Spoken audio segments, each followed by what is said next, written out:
30, 31, 32, 33, 34, 35, 36, 37, 38, 39, 40। ये 40 सीढ़ियाँ जो हैं मैंने चढ़ ली है और नीचे 5 सीढ़ी थी बेसमेंट के पास, तो करीब 45 सीढ़ी मैंने चढ़ी है। और अब मैं आपको उस शख्स से मिलवाने जा रही हूँ जो -19 डिग्री सेल्सियस में, जिसने 19,500 फीट ऊपर की चढ़ाई की है, वो भी -19 डिग्री में। रांची का भी 5 से 6 डिग्री सेल्सियस तापमान है, तो भी हम लोग ठंड से परेशान हैं। संतोषी, -19 डिग्री सेल्सियस में आपने 19,500 फीट की चढ़ाई, कैसे संभव? ये मुझे लगता है योग के द्वारा ही संभव हो पाया, क्योंकि मैं पिछले 2008 से योग से जुड़ी हुई हूँ और मैंने अपना जो केदारकांठा समिट है वो भी सूर्य नमस्कार 11 राउंड किया वहाँ पे और ध्वजासन करके किया है। तो मुझे लगता है कि योग जो है मुझे मानसिक रूप से और शारीरिक रूप से, दोनों रूप से मुझे सुदृढ़ करने का कार्य किया। अब एक ऑफिशियल इनका आपको हम परिचय करवाते हैं। ये संतोषी कुमारी हैं, जिन्होंने हिमालय के केदारकंठा, जो कि 19,500 फीट जिसकी ऊंचाई है, -19 डिग्री सेल्सियस में इन्होंने वहाँ जाकर शान से तिरंगा लहराया है और तिरंगा फतह करके आई हैं। और सबसे बड़ी बात, वहाँ योगा करके आई हैं। कैसे ये सब संभव हो पाता है? क्यों आपने क्लाइंबिंग को चुना? बेसिकली ये मेरा हॉबीज़ रहा है बचपन से। अलग अलग चीज़ों का एडवेंचर करना अच्छा लगता है। जंगल राफ्टिंग करना, रिवर क्रॉसिंग करना, माउंटेनिंग करना, रॉक क्लाइंबिंग करना, क्योंकि हमारा जो झारखंड है वो भी पहाड़ियों का राज्य है। और तो इन्हीं के बीच में हम लोग बड़े हुए हैं और बड़े लोगों ने बहुत प्रेरित किया है। मेरे पिताजी ने बेसिकली मुझे प्रेरित किया है, क्योंकि वो भारतीय सेना में रहे हैं। वो जब माउंटेन्स में जाते थे तो वो कैंपिंग करते थे, वहाँ फायर्स करते थे। तो उनसे देख के उन्होंने क्या क्या समस्याएं वहाँ पे जाके झेला, मैं भी वो महसूस करना चाहती थी। और 2011 में भी मैंने ऐसे माउंटेनिंग किया है। तो मुझे ये और आगे लेके जाना है। अब मेरा कोशिश रहेगा कि मैं हिमालय के बेस कैंप तक पहुँच सकूँ। तो इसके लिए मतलब मैं डेली रेगुलरली मैं इसका प्रैक्टिस कर रही हूँ। अलग अलग चीज़ों का उपयोग कर रही हूँ, योग प्राणायाम से जुड़ी हुई हूँ। तो छोटी छोटी चीज़ें मुझे हेल्प कर रही हैं। वहाँ उस ठंड में पहाड़ की चोटी में योगा करने में कैसा लग रहा था? क्योंकि एक तस्वीर आपकी आई कि आपने सूर्य नमस्कार किया हुआ। जी, काफ़ी ये वायरल हो रहा है। तो मैं सिर्फ एक अलग रूप से मैं चाहती थी, क्योंकि योग से जुड़ी हुई, तो मैं अलग रूप से चाहती थी कि सबमिट करूं। और मुझे यही क्रिएटिविटी आया कि मुझे योग के द्वारा, क्योंकि अभी मैंने देखा है, मैंने महसूस किया है, लोग घरों पे रहते हैं, ठंड है, मैं वॉक के लिए नहीं जाऊंगा, योगाभ्यास नहीं करूंगा, बाहर नहीं निकलूंगा। तो ये एक मानसिकता बना के रखे हैं। तो मैं उसको ही एक देख के कि लोग जागरूक हो, कम से कम अगर उस -19 डिग्री में कोई कर रहा है, तो मैं चाह रही थी कि अगर मेरे से एक लोग भी प्रेरित हो जाए, तो मैं चाह रही थी कि मेरा वो समिट जो है वो सफल हो जाएगा। वहाँ चढ़ाई के दौरान क्या क्या मुश्किलें आती हैं? क्योंकि हम लोग कुछ भी नहीं जानते हैं माउंटेन क्लाइंबिंग के बारे में, थोड़ा बताइए। चूँकि मेरा जो था वो सेकेंड स्टेज का था, सेकेंड लेवल का था। तो बेसिकली ये जो कैंप रहता है वो 3 लेवल तक रहता है। पहले तो बिगिनर्स का रहता है, फिर इंटरमीडिएट्स का रहता है और फिर हायर लोगों का रहता है। तो मेरा जो था वो सेकेंड था। तो जैसे स्लोपिंग्स रहते हैं, आप लोगों ने देखा होगा, जनरली यहाँ पे झारखंड में हमारा सिर्फ चट्टानों का स्लोपिंग रहता है, लेकिन वहाँ पे बर्फ़ जमे हुए रहते हैं, उसके स्लोप रहते हैं। तो जो हमारे स्पाइक्स रहते हैं वो कभी कभी फिसल जाते हैं। मेरे 2 साथी जो थे वो मेरे सामने से वो गिर गए नीचे की तरफ। तो मतलब स्लोपिंग था। अगर आपका वहाँ पे कंसंट्रेशन नहीं है या बैलेंस नहीं बना पा रहे, तो आप डायरेक्टली नीचे की तरफ जा सकते हैं। तो बहुत सारे टेक्निक्स है, बहुत सारे टूल्स लेके चलना पड़ रहा था और काफ़ी सामंजस्य के साथ में आपको वहाँ पे चढ़ाई करना पड़ रहा था। तो कभी जो स्लोपिंग था वो 45 डिग्री था, कभी 60 डिग्री था। तो ये सारी चीज़ों को देख के चलना पड़ा था। क्योंकि मैंने जो चढ़ाई शुरू किया था वो 12 बजे रात से शुरू किया था, 27 तारीख के, जो मुझे जाना था केदारकंठा के लिए। तो जब वो तो पूरा रात था, मुझे कोई दिखाई नहीं दे रही थी। जो हमारे हेडलाइट्स से सिर्फ रास्ता दिखाई दे रहा था, तो एक दूसरे का सिर्फ पैर दिखाई दे रहा था कि हमें कैसे, मतलब उनको फॉलो करते हुए, एक दूसरे को फॉलो करते हुए जाना था। बाकी जो हमारे गाइड्स थे वो हमारे आगे पीछे थे। कुछ भी प्रॉब्लम हो रहे थे, ब्रीदिंग प्रॉब्लम हो रहे थे, टेक्निक्स बता रहे थे। तो ये सारे बहुत प्रॉब्लम आते हैं। बाकी जो नीचे की तरफ से जब हम लोग बेस कैंप की तरफ से ऊपर की तरफ जा रहे थे तो हमारा जो कैंपिंग था वो स्नो के बीच में था, तो टॉयलेट्स के लिए, भोजन के लिए, ये सारी चीज़ों के लिए थोड़ा दिक्कत रहा। कैंपिंग करने के लिए, कैंप लगाने के लिए वहाँ पे फायर नहीं जलाना, क्योंकि जीव जंतु जो थे वो डर जाएंगे। तो ठंड तो था ही, ऊपर से खाने का भी थोड़ा प्रॉब्लम हो रहा था, क्योंकि उतना ऊपर तक ले जाना मुश्किल होता था। लेकिन बहुत सारी चीज़ें, छोटे छोटे चीज़ें जो थे हम लोगों ने रख लिया था, उससे हम लोगों को हेल्प हुआ कि अपने शरीर को भी गर्म रख सके, टेम्परेचर को थोड़ा रेगुलेट कर सके। और बस इस तरीके से हम लोग कोशिश कर रहे थे कि अपने आप को बचा के चले। कुछ ऑक्सीजन की कमी होती है वहाँ, तो कैसे मेंटेन करते हैं? हाँ, ऑक्सीजन का अगर कमी हो रहा है तो वहाँ पे ऑक्सीजन सिलेंडर रहते हैं।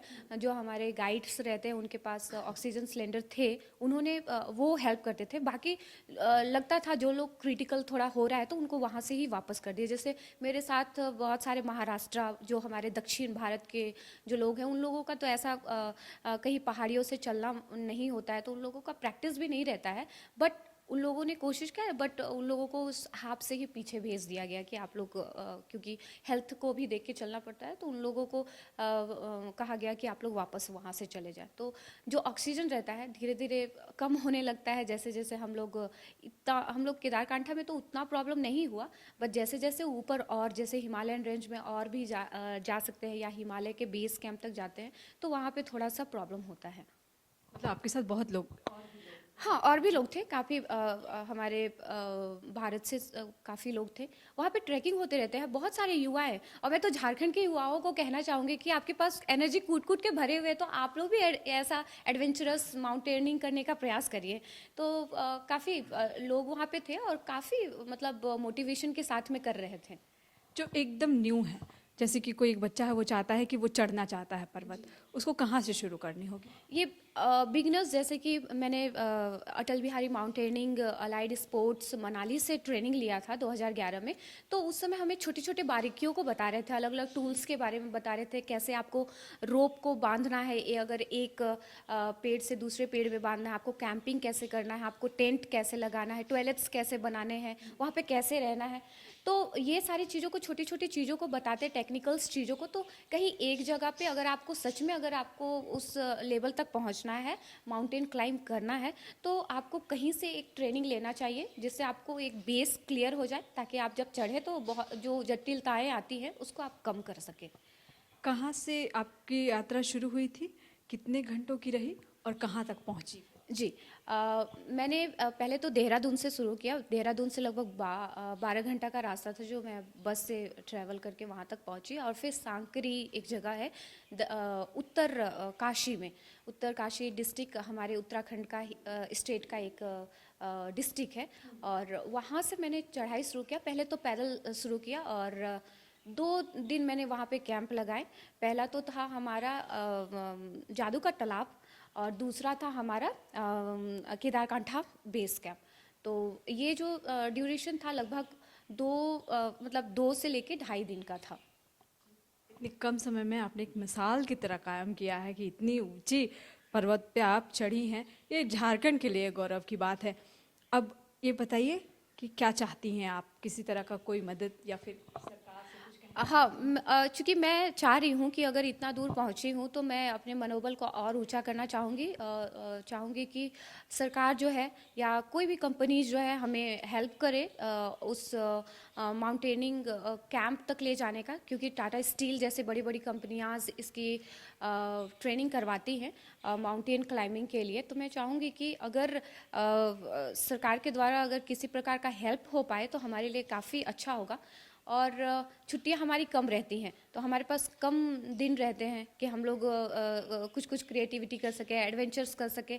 तो ऐसे में चाहूँगी कि कहीं कहीं पे छुट्टियां भी ऐसा प्रोवाइड कराया जाए, जिससे लोग है कि अपने क्रिएटिविटी को ना खोएं। क्योंकि जब अगर क्रिएटिविटी खो जाता है या मर जाता है, आपके अंदर के हॉबीज़ मर जाती हैं, तो कहीं ना कहीं आप सुस्त पड़ जाते हैं, बुढ़ापे की ओर चल पड़ते हैं। तो वो बुढ़ापा जल्दी ना आए, तो उसके लिए भी आप कोशिश कर सकते हैं कि जैसे अलग अलग छुट्टियां प्रोवाइड कराया जाए। अभी क्या करती हैं? मैं अभी school of yoga Ranchi university में एज अ असिस्टेंट प्रोफेसर काम कर रही हूँ। वहाँ पे school of yoga Ranchi university में बीएससी मास्टर्स और डिप्लोमा की पढ़ाई होती है और मैं वहीं योगा शिक्षिका। आपको कहाँ से प्रेरणा मिली थी क्लाइंबिंग? क्लाइंबिंग्स मैंने जैसे बताया कि पिताजी मुझे प्रेरित किए और काफ़ी जैसे कि वैशेंद्री पाल मैम है या सुनीता मैम है, इतने लाइफ में प्रॉब्लम होने के बावजूद भी उन लोगों ने माउंटेन क्लाइंबिंग किया है। तो हम लोग तो शारीरिक रूप से और मानसिक रूप से दोनों रूप से सक्षम हैं और कह सकते हैं कि आर्थिक रूप से भी अगर अपने पैरों पे खड़े हुए हैं और सेल्फ मोटिवेशन के लिए बहुत ज़रूरी है क्योंकि उन्होंने तो हमें प्रेरित किया और खुद से अगर ये प्रेरणा आती है कि आपको करना चाहिए तो ये बहुत अच्छा है। तो ये संतोषी हैं जिन्होंने देश का गौरव बढ़ाया है, झारखंड रांची का नाम रोशन किया है। 19,500 फीट की चढ़ाई इन्होंने की है। केदार कांठा हिमालय की चोटी से ही जुड़ा हुआ है ये। इन्होंने पूरा डिटेल्स बताया कि कैसे क्या करते हैं, किसको अगर किसी को इसमें क्लाइंबिंग क्षेत्र में आना है तो उसे क्या करना है, और भी तमाम चीज़ें जो थी, सारी कन्फ्यूज़न जो होंगी संतोषी ने दूर कर दिया है।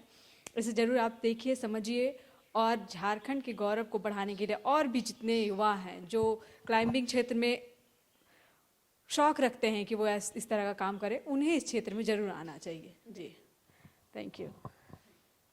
बायोम सालों से मेडिकल एग्जाम प्रिपरेशन के लिए झारखंड में है सिर्फ एक नाम, बायोम, जिसने दिए हैं highest number of selection from Jharkhand in NEET 2022। और अब बायोम लेकर आए हैं नीट 2023 में अपीयरिंग स्टूडेंट्स के लिए सुनहरा मौका। ज्वाइन करें 4 months crash course starting from 9 जनवरी 2023। Enrol now. Biome, a leading institute for pre-medical exam। Vivekananda Vidya Mandir school एक CBSE affiliated English medium coed school है। हम शिक्षा के साथ संस्कार देते हैं। The followup.in. Like, share and subscribe. www